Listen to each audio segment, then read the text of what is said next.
The moral of the story here is that the G5 didn't live up to the modular phone hype, but that doesn't mean it's a bad phone. It's actually a really good phone that suffers from one major flaw. It was released after the Galaxy S7. That was nearly 6 months ago. Now I'm using the G5 again. In my original review, I gave the G5 a pretty mediocre score. It ended up grading worse than all the other major flagship phones to launch this year. After using the phone for a second time, I think my original review may have been a little unfair. Let's take a second look. So what didn't I like about it the first time?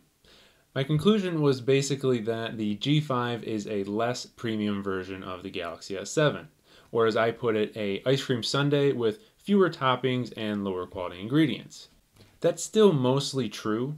The G5 is definitely not on par with the Galaxy S7's build quality, but it's not all bad either. I actually really like how lightweight the G5 is. It feels really good in your pocket, and the painted metal, still not as nice as real unpainted metal, but I will take this any day over glossy fingerprint magnet glass. As far as toppings go, the G5 definitely doesn't have as many features as the Galaxy S7, but I'm not actually sure why I dinged the G5 for that. I don't use half of the features on Samsung phones. They just feel bloated and kind of overly complex. It's nice to have options, but I prefer simplicity. Software is one of the most important things when it comes to the longevity of a phone. Samsung phones feel great out of the box, but eventually all those toppings kind of go bad and it gets laggy and slow. LG's UX may not have all the glitz and glam, but it's lightweight and it's smooth. Battery life was another thing that I didn't like so much, and that really hasn't changed. The G5 is very average. It's right there with the Galaxy S7 and HTC 10. Obviously, I would like it to be better, but it's not so bad that it's a deal breaker. So what about all the things that I did like the first time? The display is still great. I would prefer AMOLED, but that's just a personal preference. It looks amazing. The fingerprint scanner is still one of the best, but I think HTC's is slightly faster and more reliable. The camera is still exceptional. Probably one of the most underrated smartphone cameras out there. It's right on the same level as Samsung phones. The wide-angle camera is still really cool, but I always feel like I forget to use it until after I've already taken the photo.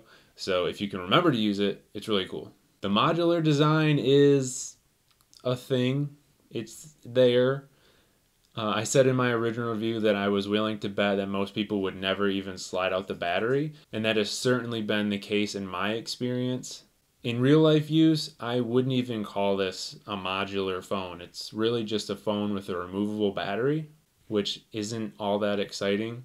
There are just no accessories for this phone. There's not even a battery case, which seems like a really obvious thing to make for this. So you're really just better off pretending that the modular aspects of this phone don't even exist and just use it regularly. Now that I've had a second look at this phone, I really think it's one of the most underrated Android phones of this year.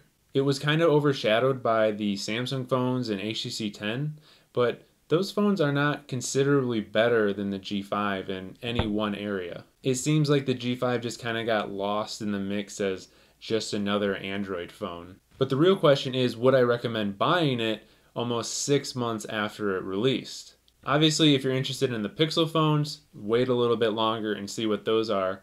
But if you're into something like from Samsung, LG, Motorola, the G5 is easily worth a look and probably still a good buy. Thanks for watching, everyone. Leave a like if you enjoyed this video and subscribe to the Phandroid channel for more. We'll see you next time.